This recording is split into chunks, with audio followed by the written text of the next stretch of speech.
I want to talk today about taps and tapping and reed plates and screws and stuff. So these are just some out of the box reed plates, and they come with a hole, a clearance hole on the blow plate for the screw to fit in and give it some room, and the hole on the draw plate is what's called a pilot hole.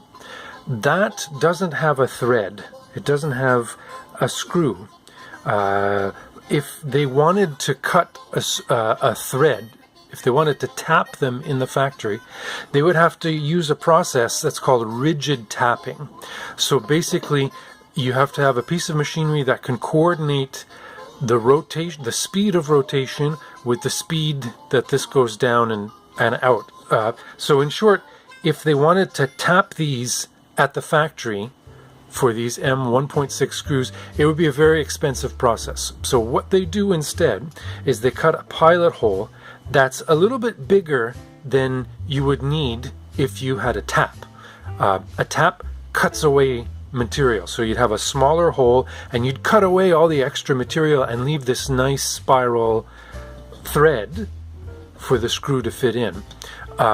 They don't do that. They make a hole that's a little bit bigger than that, and then they rely on self-tapping screws. And what self-tapping screws do is they take the material that's there and they sort of bend it and smush, and they create their own tap. The problem with that is if you buy a set of replacement reed plates, and some manufacturers are worse than Hohner. In fact, most manufacturers are worse than Hohner. You can have a lot of difficulty in self-tapping. It could be very difficult. See how my screwdriver is slipping, but yet I can still get this screw in, and I've just created a thread in that hole. Okay, so if you're dealing with a manufacturer that's a little bit harder to do that with, and I don't like self-tapping because it leaves a little bit of a displacement. So what you can do is take your tap. Now what I said before is that the pilot hole is too big for a tap. And let's just take a look at this. If I were to tap,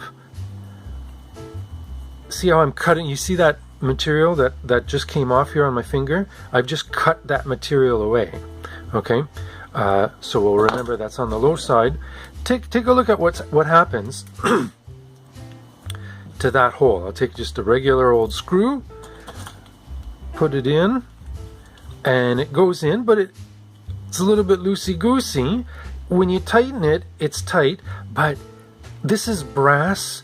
All harmonica, even the ones that are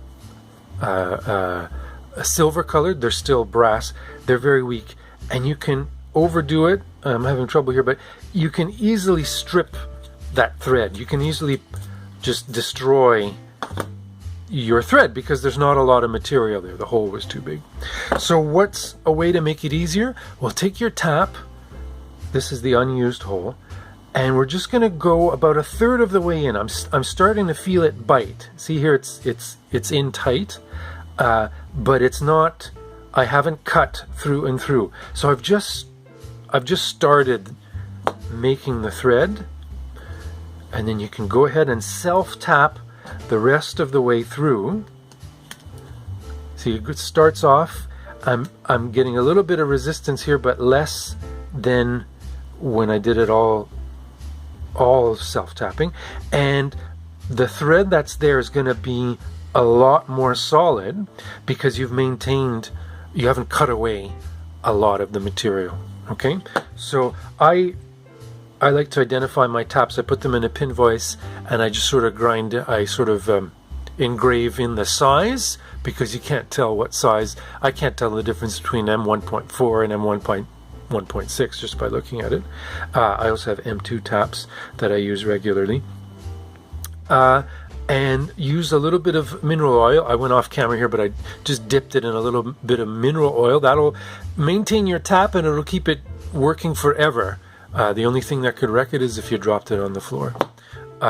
So I hope that clarifies and that helps for you to find a way to self-tap and make self-tapping easier.